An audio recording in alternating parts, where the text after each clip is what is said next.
So someone wrote in and said they fell in love with someone who's already in a poly relationship. They didn't mean to fall in love. It was not the partners It was had not. supposed to be casual. It was supposed to be casual, and they don't know. The partner doesn't know that the two of them love each other romantically. And So they're in an open relationship. Right, but dating casually. Yes, and it was supposed to be a casual outside relationship. Fell in love with the casual person, and they don't know how to talk. And they haven't told the partner yet. Yeah, and they're trying. They're like, do we wait until he's more uncomfortable with us, or with me, or what do we do? So this is Reid Mahalka from readaboutsex.com. Cathy Vartuli from theintimacydojo.com. What's your advice?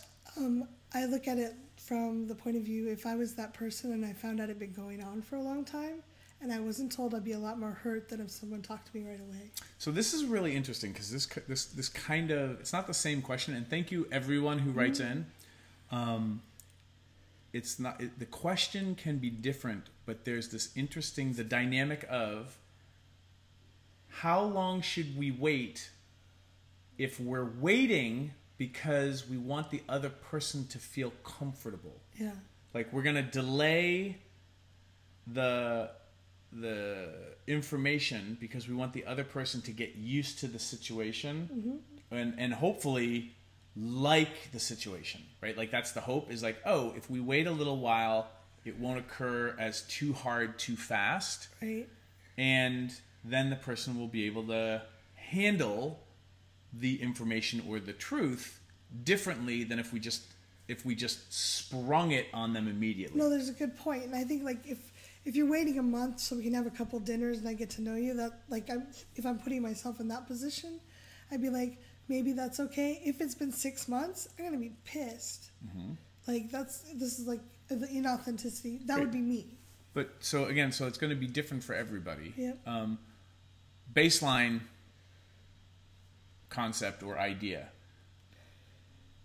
Most people's relationship drama, poly, monogamous, whether you're swinger, kink, whatever, most people's relationship drama tends to come from dating people who are either horrible fits for you. You want to have kids, I don't want to have kids. Monogamous or poly, that's going to cause some friction at some point, right? Because we're both hoping for the other person to change. Yeah, it doesn't work. So there's upset that comes from bad fit, and then there's upset that comes from you are dating people who don't have a high enough emotional intelligence, which you could also fit in the bad fit category. But think of it this way. If you dated people who knew themselves more and could handle life in all the weird ways human beings are weird and knew themselves really well and how they handle surprise, upset, jealousy, betrayal, like if they just kind of like, oh, it's not always pleasant, but I can navigate life, right? Dating people with higher emotional IQs or relationship IQs, more self-awareness applied, because you can know a lot about yourself. Like, I know I should be doing such and such, but I don't do it. Versus, I know I should do such and such, and I do it on a daily basis as a practice. Dating people with higher emotional intelligences tends to make for at least better drama in your relationships. Yeah.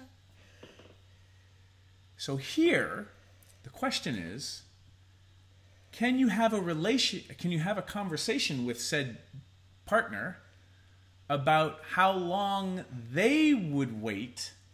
Oh, that's clever. For information versus feeling comfortable in a situation. That might be a great conversation to have with all the poly people you're dating in the beginning of dating. Hey, just checking in because you're the partner of this person that I'm dating. I'm just curious, would you rather hear something sooner if you felt uncomfortable, or wait a little bit for information when it was a good time? Like, what works well for you? Here's the sticker. And what has you feel more respected and seen as a human being who's important in the world? And this is hindsight 2020, but like you could even, as you're negotiating, okay, we're going to be open, but we're going to keep it casual. Like, okay, if I notice something is not feeling casual, what are our, how soon do you want me to tell you, and what are our recourses? Yeah. So, honey, if we're going to be poly and date other people, and what happens if I start to fall in love and I wasn't intending on it? Yeah. Now, this becomes problematic now because you're having a retroactive conversation, and partners might be like, wait a minute, why didn't you tell me this sooner? In which case you're like, I didn't know sooner. I would have told you immediately if I thought that was a good fit for you, but I made a judgment call that it would be better to wait. I'm sorry if that was the wrong call. And then somebody with a high emotional IQ is like, oh, yeah, human beings do that sometimes. I get it. I wish you hadn't, but I understand where you're coming from. It seemed like you were trying to be kind, and I'm a little upset, but I know how to navigate my upset. Don't talk to me for 2 days, and I'll come back to you, and then we'll have the forgiveness conversation. Like, when you date people like that, then you can make the wrong call or forget or didn't even know to have a conversation. So now it has to be retroactive. Yeah. And that's okay. Like, we get it because we're like, we're adulting now. Yeah. And it's a challenging situation, and people don't always control when they fall in love, and it just like, oh crap, this happened. But being as respectful and open as soon as you feel like you can, I think that's important. And I would check out my difficult conversation formula at readaboutsex.com/convo, CONVO. That can also help.